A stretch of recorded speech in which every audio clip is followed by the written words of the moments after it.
Chegando aqui na sala, são 4 níveis. Temos uma vista livre linda, que lá dos quartos é melhor ainda. Aqui a sala, uma cozinha bem bacana aqui, mais compacta, uma sala de lareira,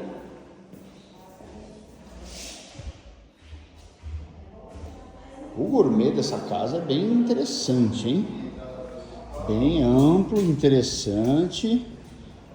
Olha que delícia esse gourmet. As paredes de vidro elas abrem quase que todas. Eu já me senti fazendo churrasco aqui, hein? Olha lá. Gostei. Aqui um quarto de apoio com banheiro. E ali a piscina.